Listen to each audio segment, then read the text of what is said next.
The man with the finest hair in the Pokemon world. The man with a laugh that tickles the heart.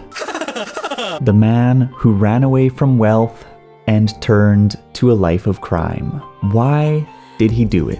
What was so wrong with his fairy tale life that he fled into the darkness? And what did he gain from it? Let's talk about James's backstory. Hey everyone, it's Charles. How are you today? The last 2 days of Rocket Talk were full of tragedy and inspiration. And today we'll be serving up a third serving of Rocket Cream because we are indeed finally ready to talk about the freshest man in Pokemon, Master James. A kind man who catches Pokemon by sharing food with them, and a man who always looks on point, whether he's decked out like a Moltres or rocking spray tan and a short skirt. And where exactly did he get that skirt? James has long been one of the most entertaining characters in Pokemon, right up there with the Brockorock. For his whimsical personality, the way his gentle nature contrasts with Jesse's not so gentle nature, his outrageous costumes, and of course, that ever so iconic giggle. But much like Jesse and Meowth, James also has a story behind him that is as troubling as it is amusing. We are about to dive straight into that backstory, take a look at what it all means, and as always, it's going to be a fun time, so kindly request your Machoke to cross-chop that like button for the YouTube algorithm. Subscribe for all the latest Rocket news straight from Giovanni's mouth, and let's jump right in. More than living in a first-class mansion, I love the freedom of the Team Rocket lifestyle. You won't find poverty, abandonment, or tales of eating snow to fill an empty stomach in the story of James's early years, but what you will find is a unique brand of isolation, oppression, and desperation that few people could truly understand. The flavor of unhappiness that James was forced to choke down in his youth may have been different from what Jesse or Meowth dealt with in certain regards, but his miseries festered into the same sort of distaste for life that drove his comrades to turn on the rocket fuel and blast off to a new life. At a glance, it may look as if James was living the dream back then. After all, he was born into a wealthy family with all the commodities and fine foods a person could wish for at his fingertips, a loving pet, and a future with a girl who would grow into a beautiful woman,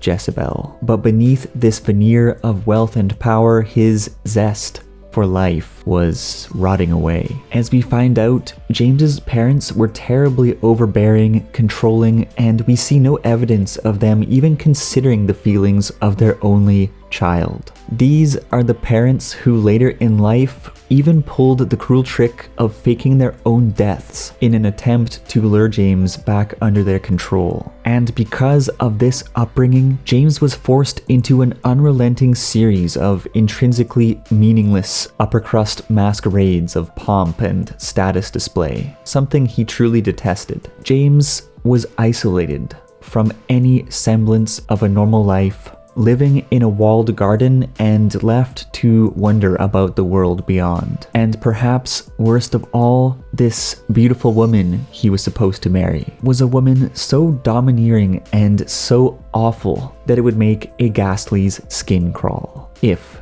Ghastlies have skin. The only beacon of happiness we see in James's childhood is his family pet Growly, the single being at the family estate who was really looking out for James. But of course, in order to save himself from the greater darkness, he ultimately had to let go of Growly, his only friend, and race off into the unknown. In holy matrimony, we see a young James finally snap and take off into the night, leaving a life of riches and comfort behind to pursue a life of freedom. What became of him in the immediate future is unknown, but eventually he made his way to Pokemon Tech, where he met Jesse, his true soulmate in at least some sense of the word, and they flunked out of Pokemon Tech together. together, after which they briefly joined a bike gang where James earned respect and became a man, before at last they donned the white and red for Team Rocket alongside Meowth. And it was with these two very special friends that James finally found happiness. If James never ran away, he could have lived a very comfortable life of superior material quality, but he never would have lived a life that he could call his own. A life spent with true friends, true passion, and a true sense of progress. In a beta timeline where he stayed at the estate, he probably never would have been able to satisfy his psychological needs or his need for self-fulfillment, belongingness and love, esteem, self-actualization. You can be born into all the wealth in the world, but even when your basic needs are so well accounted for that you never have to struggle to meet them, well, you are still left facing a wall of different needs. The higher tier needs, which are probably the most difficult needs to satisfy for most people in modern society. For people who arrive at this wall and fail to climb it into the realms of love and purpose, or who don't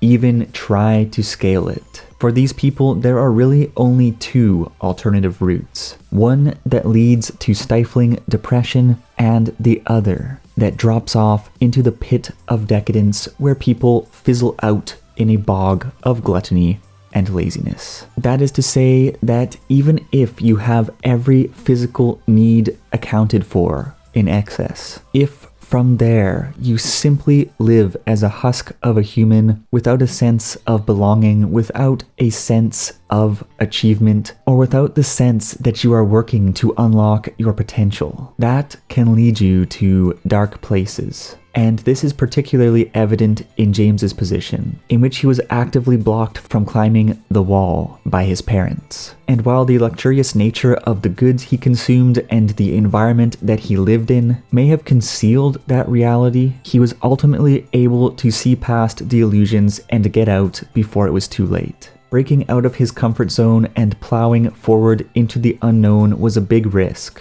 but in the end it brought him the best reward that a young, oppressed boy could ask for. A life that he could truly call his own. A life wherein he is surrounded by amazing friends. A life wherein he is working hard to achieve something of his own accord. A life wherein he is unlocking his potential day by day, whatever that potential may be. This new James may be poor in wallet, but he is certainly rich in heart. I guess the big takeaway from James's backstory is a reminder that there are needs beyond basic needs that we all need to grapple with, whether we are poor, wealthy, or somewhere in between. And as you can see in James's predicament, wealthy people also have their own sets of complex, stressful issues to deal with. And as long as we are comfortably satisfying our basic needs, wealth doesn't really factor into how high we are climbing up the wall from there, once we are standing atop the second plateau. And to some degree, the next 3 walls can be tackled out of order. But I honestly think that the next big step for most of us is to figure out how to excel in that 3rd tier. Of course, there are exceptions, but I think it is mission critical for most of us to establish a sense of belonging, genuine friendships, and at some point or another, a satisfying romantic relationship. At least speaking from my personal experience, my first few years abroad, after I bailed from a great job to try something new overseas, these years were easily the loneliest years in my entire life, and it really did take a toll on my performance, even though I was working hard. I guess I really underestimated the importance of a sense of belonging,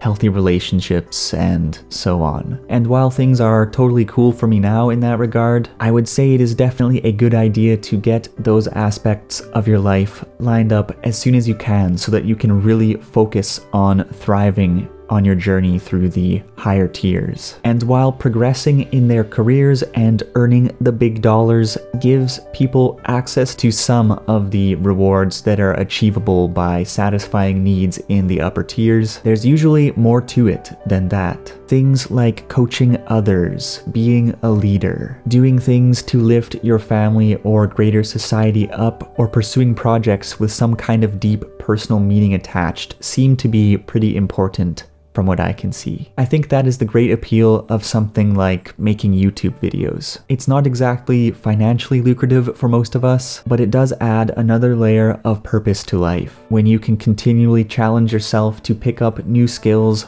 regularly deliver finished products, have interesting interactions with a variety of people, reflect on and improve the quality of your videos, assess your performance using YouTube metrics and other factors. I have to say that it is pretty rewarding, although very time consuming. And I guess James's equivalent to YouTube is collecting bottle caps and dressing up as a hula girl, but we all have different approaches to garnering a sense of achievement and unlocking our potential. So how about you? How are you going to climb the wall that we all have to face? Can you relate to James's story in one way or another? And how weird is it that Jezebel tried to stun spore James in order to tie him up and whip him around in an underground S&M dungeon? She is quite the girl. But I'm curious what you think. Well, thank you for tuning in, everyone. I hope you all have a very healthy, happy, and safe day. This concludes our Rocket backstory series, but do let me know what you want to see next and stay tuned for tomorrow's video. Also, don't forget to follow me